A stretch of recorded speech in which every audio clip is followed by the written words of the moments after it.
शुरुआत करेंगे इस वक्त की बड़ी खबर के साथ। मध्य प्रदेश विधानसभा के बजट सत्र में बजट पेश हुआ है। 3,14,025 करोड़ रुपए का ये बजट रहा है। वित्त मंत्री जगदीश देवड़ा ने बजट पेश किया है। मध्य प्रदेश में पहली बार पेश हुआ है ई पेपर बजट। हंगामे के बीच बजट पेश किया गया।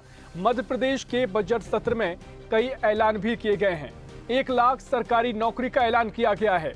जीडीपी में वृद्धि हुई, प्रति व्यक्ति आय बढ़ी है। देश की जीडीपी में मध्य प्रदेश का योगदान रहा है और संकट के बीच भारत तेजी से बढ़ती अर्थव्यवस्था बन रहा है। साथ ही जगदीश देवड़ा ने बातें भी कही हैं। लाडली लक्ष्मी योजना, उच्च शिक्षा के लिए प्रोत्साहन। बजट तैयार करते समय जनता से भी सुझाव लिए गए हैं। तो आपको ये बड़ी खबर बता रहे हैं। बता दें कि मध्य प्रदेश विधानसभा का बजट पेश हो गया है और 3,14,025 करोड़ का ये बजट रहा है। जैसा कि पहले से अनुमान लगाया जा रहा था कि 3 लाख करोड़ से ज्यादा का बजट ये हो सकता है, ठीक उसी की तर्ज पर बजट पेश किया गया है। तो आपको ये बड़ी खबर बता रहे हैं, जहां विधानसभा में बजट पेश हो गया है। बजट में महिलाओं, यूथ और किसानों पर फोकस किया गया है। वहीं फर्स्ट डिवीजन से 12वीं पास करने वाली टॉपर छात्राओं को ई स्कूटी दी जाएगी और 1 लाख सरकारी नौकरियों की भी बड़ी घोषणा यहां पर की गई है। बता दें कि सीधे तौर पर 1 लाख नौकरी सरकारी रूप से घोषित की गई हैं और जनता पर कोई नया कर नहीं लगाया गया है। बजट की बड़ी बात सामने आई है, जहां जनता पर इस बजट में कोई भी नया कर का प्रावधान नहीं किया गया है। प्रदेश में 15 साल पुरानी गाड़ियां अब नहीं चल सकेंगी। ये भी बजट की बड़ी घोषणा है, जहां प्रदेश में 15 साल पुरानी गाड़ियां अब नहीं चलाई जा सकेंगी। अप्रैल से नीति लागू हो जाएगी। मध्य प्रदेश के तीर्थ स्थानों पर हेलीकॉप्टर सेवा शुरू की जाएगी। और इसी खबर पर ज्यादा जानकारी के लिए भोपाल से संवाददाता मोहम्मद ताहिर खान हमारे साथ जुड़ गए हैं।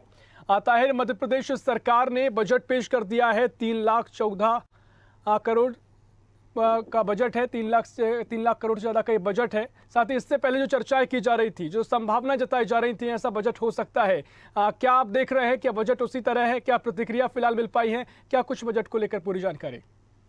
देखिए ऋषभ, आपको बता दूं कि मध्य प्रदेश में इस साल चुनावी साल है और चुनावी साल में पूर्व अनुमान के अनुसार ही मध्य प्रदेश का जो बजट है वो आज विधानसभा में पेश हो गया है। पहली बार वित्त मंत्री जगदीश देवड़ा ने पेपरलेस बजट पेश किया और जो बजट है वो करीब 2022-23-24 का जो बजट है वो 3,14,025 करोड़ रुपए का बजट है, जो पिछले साल के बजट से कहीं ज्यादा है। बजट भाषण के बीच गैस सिलेंडर लेकर पहुंचे कांग्रेस के विधायकों ने सदन से भी वॉकआउट कर दिया। यानी भारी हंगामे के बीच और महाकाल के जयघोष के बीच जो बजट है वो कहीं ना कहीं पेश किया गया है। पूर्व मुख्यमंत्री कमलनाथ ने इससे पहले कहा कि वे कहते हैं कि महिलाओं को 1,000 रुपए देंगे, लेकिन गैस सिलेंडर के दाम बढ़ा दिए गए हैं। हंगामे पर मुख्यमंत्री शिवराज सिंह चौहान को भी बीच में आना पड़ा। उन्होंने कहा कि आप सबसे अनुरोध किया जा रहा है कि पहले बजट का जो भाषण है वो पूरा सुन लीजिए, उसके बाद आप हंगामा कीजिए। इस तरह की बातें कहीं ना कहीं विधानसभा में देखने को मिली। वित्त मंत्री जगदीश देवड़ा ने करीब 1 घंटे 50 मिनट का बजट भाषण पढ़ा और ये बजट जो है आज पेश कर दिया गया है। देखो, बजट में खास बात अगर हम देखें तो 15 साल जो पुराने वाहन है, सरकारी वाहन,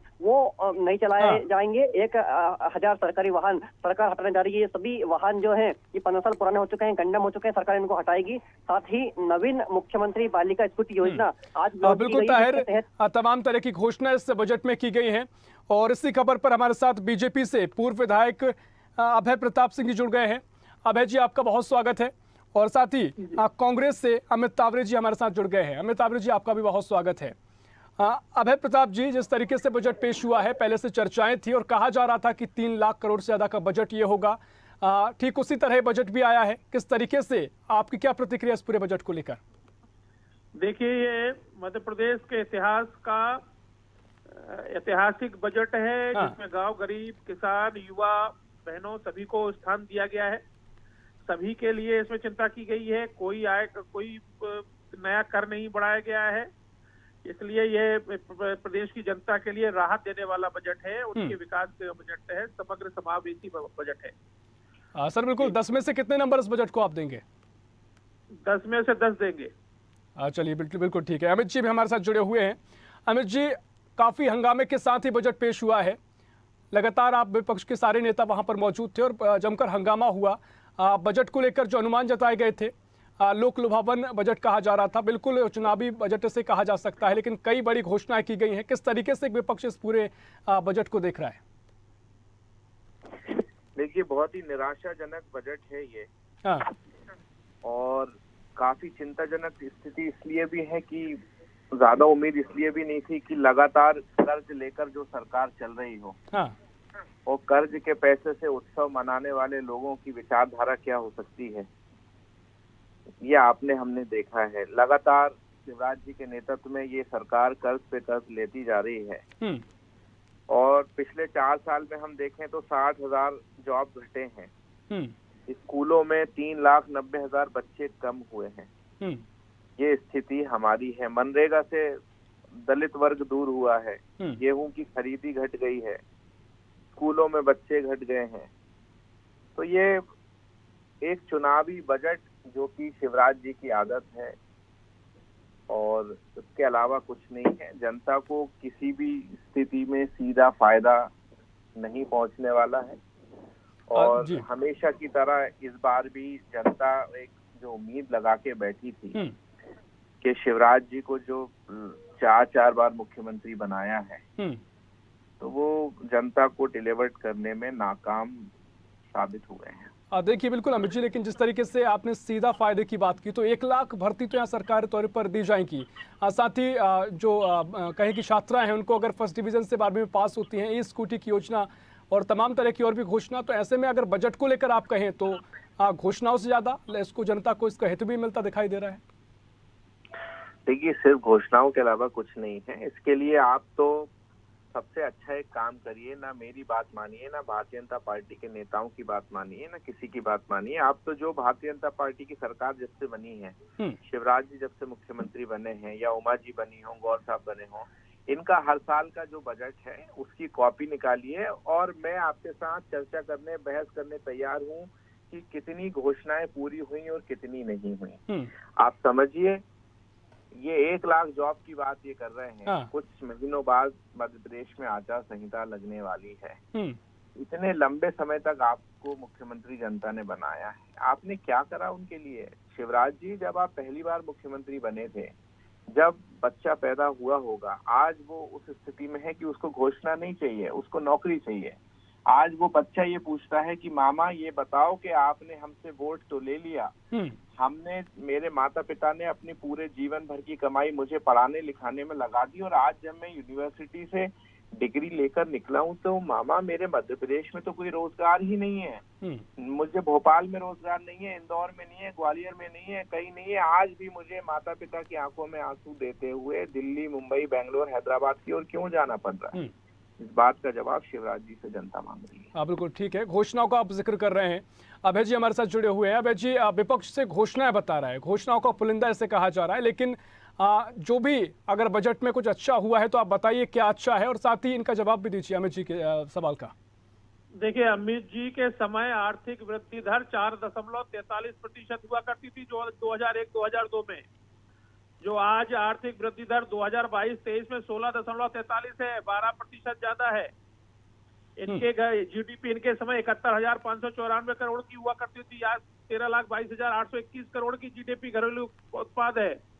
यही सब चीजें बता रही हैं कि मध्य प्रदेश इनके समय में कहाँ था और अब मध्य प्रदेश कहाँ आकर खड़ा हो गया है। एक बीमारू राज्य से विकसित राज्य में खड़ा किया है, जहाँ रोजगार भी है, जहाँ जो है बच्चों के लिए भविष्य भी है, जहां इन्वेस्टर्स भी आ रहे हैं, सारी तरह की लाडली बहना योजना। जी अभय जी आवाज सुन पा रहे हैं? तो अभय जी से हमारा संपर्क नहीं हो पा रहा है। अमित तावरे जी हमारे साथ लगातार जुड़े हुए हैं। अमित जी, आपने जब जैसे ही बजट पेश हो रहा था, कई नेता हमने देखे जो गैस सिलेंडर लेकर पहुंचे। एक तरफ 1,000 रुपये लाडली बहना योजना के अंतर्गत बहनों को दिए जाएंगे, तो इसे लेकर कहा जा रहा है कि अब इन्हीं पैसों से जो सिलेंडर महंगा हुआ है उसके पैसे महिलाएं देंगी। तो किस तरीके से आप लाडली बहना योजना ऐसे आप देख रहे हैं, और जो आरोप लगा रहे हैं वो कहां तक आप आरोप का लेकर आपको क्या कहना है? देखिए, ये कोई आरोप नहीं है, ये तो जो वास्तविक स्थिति है हम वो बता रहे हैं। मैं तो आपसे बोल रहा हूँ ना कि आप तो लगातार बजट की घोषणाओं की कॉपी निकालिए और इन लोगों से पूछिए कि कितनी घोषणाएं पूरी हुई हैं। ये हमारे कहने से नहीं है, ये तो आंकड़े बताते हैं ना कि 4 साल में 60,000 जॉब कम हुए हैं, स्कूलों में 3,90,000 बच्चे कम हुए हैं। गेहूं की खरीदी घट गई है, मनरेगा से दलित दूर हुए हैं। तो ये तो वास्तविकता है। ये इसमें किसी के कहने या कुछ करने से कोई वो थोड़ी है।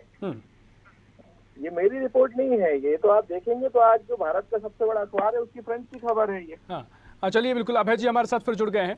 अभय जी, तमाम नौकरियां इससे पहले कम हुई हैं, कई भर्तियां ऐसी रही हैं, लंबे समय तक भर्तियां पूरी नहीं की गई हैं। विपक्ष इससे पहले भी आरोप लगाते रहा है, सवाल खड़े करता रहा है, और बजट को भी जो घोषणाएं बताई जा रही हैं, तो इससे पहले जो घोषणाएं की गई थी वो पूरी नहीं हुई हैं। तो ऐसे में कैसे आप जनता को भरोसा दिलाएंगे जो घोषणा इस बार की गई हैं वो पूरी होंगी? देखिए, बजट कोई घोषणा नहीं होती है। बजट में आर्थिक प्रावधान किए जाते हैं। ये कोई घोषणा नहीं होती है। विधानसभा का जो बजट पेश होता है वो कोई घोषणा नहीं होती है। इसमें उस योजना के लिए जो उसका आर्थिक पक्ष है उसका प्रावधान किया जाता है। इसलिए मुख्यमंत्री लाडली बहना योजना हो, आज 8,000 करोड़ का प्रावधान किया गया है। जो बुजुर्गों को प्रियदर्शन योजना कराई जाएगी, हवाई जहाज से 50,000 करोड़ का है। एमबीबीएस की सीटें 2055 से बढ़ाकर 3,000 1,000 करीब बढ़ा दी गई हैं। सारी चीजें 1 लाख रोजगार दिए जाएंगे। ये सारा प्रावधान बजट में किया गया है। ये होने वाला है। स्कूटी दी जाएगी हमारी बच्चियों को जो आएगी। सलकनपुर में देवी लोक महालोक होगा, सागर में संत रविदास स्मारक, ओरछा में राम राजा लोक, चित्रकूट में दिव्य वनवासी राम लोक का डेवलप किया जाएगा। इसके लिए 358 करोड़ रुपए का बजट का प्रावधान कर दिया गया है। ये मैं कांग्रेसी मित्र को बताना चाहता हूँ। ये बजट है जिसमें राशि का प्रावधान कर दिया गया है। सिंचाई परियोजनाओं के लिए 11,049 करोड़ का प्रावधान किया गया है। सारे चीज में प्रधानमंत्री आवास हो, सबके लिए प्रावधान जो राज्य का हिस्सा होता है 8,000 करोड़ का प्रावधान किया गया है। इन्होंने तो बंद कर दिए थे प्रधानमंत्री आवास, वापस कर दिए थे इनकी सरकार ने, कमलनाथ जी ने। ये सारे प्रावधान भारतीय जनता पार्टी ने किए। प्रधानमंत्री मातृ वंदना योजना के लिए 467 करोड़ का प्रावधान किया है, जो हमारी माताओं के स्वास्थ्य से सीधा जुड़ा हुआ है। तो सारे प्रावधान मध्य प्रदेश की सरकार ने किए हैं। मैं फिर से कह रहा हूँ, ये ऐतिहासिक बजट है। गांव, गरीब, किसान, युवाओं